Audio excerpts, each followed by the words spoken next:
Hello വണക്കം. ഇന്ന് നമ്മൾ പോകാൻ പോണ നമ്മുടെ സൂഫി മന്തിയിലേക്ക് ഉണ്ടാ കുറെ നാളായി പോണെന്ന് വിചാരിക്കും. അങ്ങനെ നമ്മുടെ ചെക്കനൊക്കെ എത്തിണ്ടാ മഴയുണ്ട്, നമ്മള് റെയിൻകോട്ടൊക്കെ എടുത്തിട്ടുണ്ട്. അങ്ങനെ നമ്മൾ സൂഫി മന്തിയിലേക്ക് എത്തിയില്ല. ഞാൻ ആദ്യമായിട്ടാണ് അങ്ങോട്ട് ഫുഡ് കഴിക്കാൻ വരുന്നത്. കുറെ പേര് എന്റെ അടുത്ത് പറഞ്ഞിട്ടുണ്ടായിരുന്നു സൂഫി മന്തി പോയിട്ടൊന്ന് കഴിച്ചോക്കെ. അങ്ങനെ നമ്മള് ഈ സാധനം തന്നെ ആദ്യം നമ്മൾ അകത്താക്കി. അങ്ങനെ നമ്മൾ ഷോപ്പിന്റെ ഉള്ളിൽ കയറിയിട്ടാ. വലിയ തിരക്കൊന്നും ഉണ്ടായിരുന്നില്ല, പുറത്ത് നല്ല മഴയാണ്. അങ്ങനെ നമ്മുടെ മെനു കൊണ്ട് വെച്ചപ്പോ രണ്ടുപേരും വായിച്ചു പഠിക്കുന്നുണ്ടാ. അങ്ങനെ വലിയ ലാഗൊന്നും ഇല്ലാണ്ട് വേഗം തന്നെ ഫുഡൊക്കെ എത്തിയിട്ടാ. ഞങ്ങൾ 2 ഷവായും ഒരു അൽഫാമാണ് പറഞ്ഞത്. അങ്ങനെ നമ്മുടെ പ്ലേറ്റിലേക്ക് നമ്മുടെ റൈസ് ഒക്കെ ഇട്ട് നമ്മുടെ ഷവായി കുട്ടനെ നമ്മൾ പൊക്കി പ്ലേറ്റിലേക്ക് വെച്ചുട്ടാ.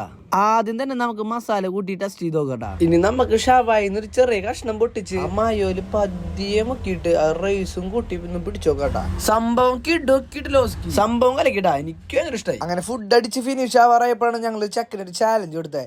ആ ഒരു ഷവായും കൂടി ഫുള്ളും കഴിക്കുകയാണെങ്കിൽ ബില്ല് മൊത്തം നിക്സിനാട്ട് അടയ്ക്കാന്ന് പറഞ്ഞു. എനിക്കറിയാം നിക്സിനാട്ട് അറിയാം ഇവത് കഴിക്കില്ലാന്ന്. ഇപ്പൊ തന്നെ വേറെ മണിക്കാൻ പോലെ നിൽക്കണം. പക്ഷെ ചെക്കന്റെ മുഖത്ത് ചാതി കോൺഫിഡൻസ്. പിന്നെ ഒരു കാര്യം, ഓർഡർ ഇത് വന്നിട്ട് ഇവത് ഫുള്ളും കഴിച്ചില്ലെങ്കിൽ ബില്ലൊക്കെ ഇവൻ അടയ്ക്കണുണ്ട്. അങ്ങനെ നമ്മുടെ ചെക്കന്റെ ഷവായി വന്നിട്ട് ഇച്ചിരി അവസാനം വരെ ചെക്കന്റെ മുഖത്ത് കണ്ടാ മതി. പിന്നെ എന്റെ ഏതാണ്ട് ഫിനിഷ് ആവാറായിട്ടാ. ഞാൻ ബടാ പറയാം. അങ്ങനെ ചെക്കൻ കഴിച്ച് പകുതി ആയിട്ടാ. അങ്ങനെ ചെക്കൻ കഴിഞ്ഞു എന്ന് പറഞ്ഞിട്ട് നൈസായിട്ട് ഒരു പ്ലേറ്റിലേക്ക് തട്ടിയിട്ടാ. പക്ഷെ ഞങ്ങൾ നോക്കിയപ്പോ അത് ഇറച്ചിയൊക്കെ ഉണ്ടായിരുന്നു. നിക്ചേട്ടൻ പറഞ്ഞു ഇതൊന്നും നടക്കില്ല മോനെ, ഇതൊക്കെ ഫുള്ള് നിന്നിട്ട് ഇറങ്ങുള്ളൂ എന്ന് പറഞ്ഞു. അവൻ കുഴപ്പമില്ല എന്ന് പറഞ്ഞിട്ട് അവൻ വീണ്ടും എടുത്ത് മറിച്ചൊക്കെ തിന്നുണ്ട്.